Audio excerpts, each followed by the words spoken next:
So Courtney Kemp did an Instagram live Q&A and she definitely revealed a few things that we did and didn't know before. She spoke about season 2 episode 1 and gave more of a deeper understanding of what Tariq's going through with all of the trauma from killing both Jabari and Ghost and how this is affecting him. She also spoke about how Tariq and Kane's relationship will definitely grow this season, as well as confirming that Cristobal is in jail, because this is something we spoke of during the Power Off season, and how could they reintroduce Cristobal's character, and there were definitely a lot more topics that she covered, so we're going to break down all of the main key talking points from Courtney Kemp's live Q&A, and what we can expect from the rest of the season. But of course, if you're new to the channel and you haven't done so already, then remember to smash the subscribe button if you want to see everything Power Book 2 Ghost and Power Universe related. But let's start with Cristobal being in prison, because this is one storyline we spoke about during the Power Off season. Now Cristobal was listed for one of the episodes on IMDb, which we do have to say isn't always 100% accurate, but he's not someone who's dead, so we could definitely see a return from him. He was taken away by the police when Angela finally arrested Alicia Jimenez, and then Cristobal was nowhere to be seen from then. He posted something on his Instagram as well with the caption, "Wonder whatever happened to Cristobal," and Courtney Kemp answered that question. He's in jail. But the question is, if he's in jail, then does that mean he's in jail with Lorenzo? Could we see a scene between Lorenzo and Cristobal in prison? And could Cristobal be the one to help Lorenzo connect the dots with regards to who Tariq really is and who his father was? Especially because Cristobal is only one of a few characters who's alive, who knows who Tommy and Ghost are, and he could really be the one to help Lorenzo connect the dots and make things make sense, because I doubt Monet will be telling Lorenzo the truth. Monet knows that James St. Patrick is Ghost because Tommy mentioned Ghost in front of Monet in the last episode of the first season, but she's going to be keeping a lot of secrets from Lorenzo this season. Mecca will be one of the secrets, and I'm sure there's going to be a lot more secrets across season 2 that we'll learn from Monet and the Tarders. So I do think we'll see Cristobal at some point this season, but it may just be a small role, who knows. So that's the story on Cristobal. So let's talk about Tariq not being Ghost yet, and it's definitely because he's going through this journey of him trying to earn his father's name Ghost. He said Ghost never died at the end of season 1 because he finally accepted that he's more like his father than he first thought. I revealed a lot of what Courtney Kemp said in his character analysis, which I did at the beginning of the season, which I will leave the link to down below. But with Tariq this season, he's definitely suffering from the death of Jabari and Ghost equally. We saw Tariq having a vision of Ghost's death as well as Jabari a few times in episode 1, and they really were trying to get across how Tariq was struggling with Jabari's death. Not because he has to kill, but because he doesn't have anybody to talk to kind of process what he's just done. After he killed Ghost, he had Tasha to talk to, and he had Tasha by his side. But this time is definitely different, because he had to sacrifice his mother and send her to ITSEC, so now he's on his own, he's isolated, and of course, he's been someone who's always played his cards really close to his chest, so he won't be trusting anybody the truth with Jabari's murder. And who knows, he may even start to realize and learn why Ghost didn't want him to be in this life in the first place, because he's not a criminal. At least he wasn't thinking like a criminal when he picked up the phone at the end of episode 1 in season 2. The question was, why did Tariq pick up the phone at the end of the episode? Because it definitely was a huge mistake. And the answer was, he's not thinking like a criminal. In that situation, he was thinking like more of a son. He just wanted to speak to his mom Tasha, and they're trying to show us that he's not Ghost yet. He doesn't always know what he's doing because he's only about 18 years old, so he'll definitely make mistakes. And answering this phone call in the first episode was definitely one of those mistakes. But will Tariq talk to anybody and tell anyone the truth about what he really did to Jabari? Someone asked, will he tell Brayden? And she said, stay tuned.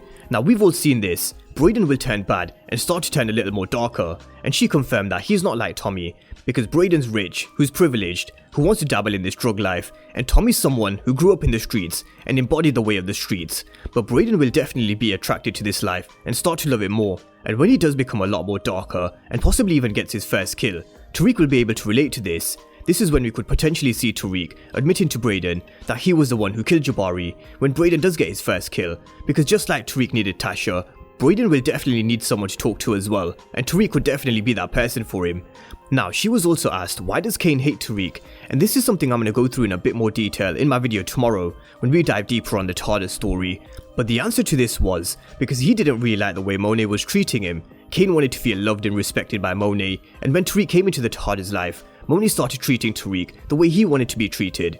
She was also asked, why did Kane smile when Tariq shot Jabari? And it was a moment where Kane thought, I got you now I have something on you. Because Tariq is someone who is always 2 steps ahead of Kane, but in this moment, Kane definitely thought, I've got you. But the thing is, they never thought Ramirez's body would be found, which will definitely throw their plan.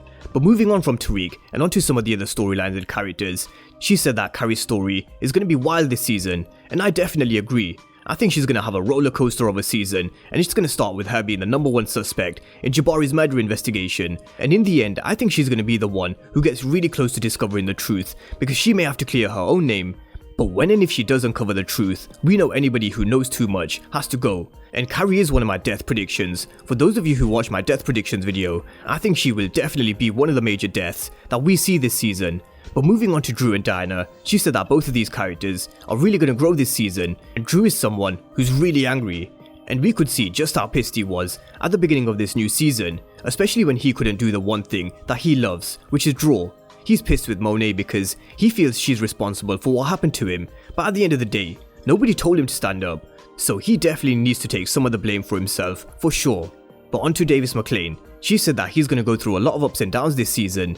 He's got another agenda, which is his brother, Theo Rollins, who we saw in the first episode when he went to visit him in his prison. His brother's sick, and we even heard Davis MacLean asking him if he's been taking his medication, so there's that as well. And we know what Davis MacLean's agenda is. He hides Saxe at the end of season 1 for a few reasons. One of them being is, he'll be able to help him try to release his brother from prison. There's always an agenda when it comes to Davis MacLean and Cooper Saxe's character, because Davis MacLean, he's a serial winner, he'll do anything to win, and Cooper Saxe, he doesn't want to have to go back to his family and accept this position at his brother's firm, because he doesn't want to come across as his failure. He wants to make it on his own, and he wants this big win, a win which he's been chasing for 7 seasons of Power, which who knows if he'll get, but will he kill? Courtney Kemp said stay tuned, and I really wouldn't be surprised if Saxe is forced to kill one day in Power, because he was close to doing so at the end of Power when he was going to prison. He went to Truth with a gun to kill Ghost, and when Saxe really feels that the walls are closing in on him, and with whatever situation, then I think that's when we could see Saxe turn into a killer, or potentially even order someone to kill. We saw Joe Proctor slowly evolve as a character who understood his clients, and at one stage he even told Ghost and Tommy that they had to kill. So who knows, we could see something similar from Cooper Saxe, especially if he's now defending Tariq instead of trying to catch him. And lastly, she was asked a few questions on Effie, where she said she loves writing for Effie's character on Power Book 2 Ghost.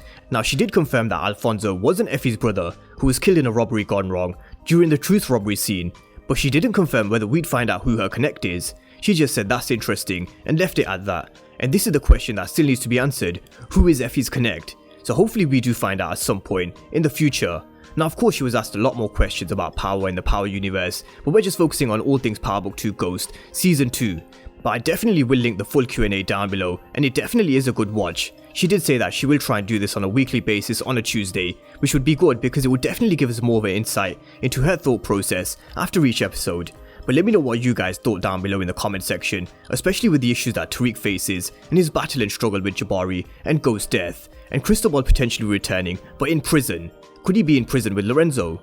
Drop all your thoughts down below, and of course if you're new to the channel and you haven't done so already, then remember to smash the subscribe button if you want to see everything Power Book 2 Ghost and Power Universe related. But as always, thank you guys for watching, and I'll see you next time.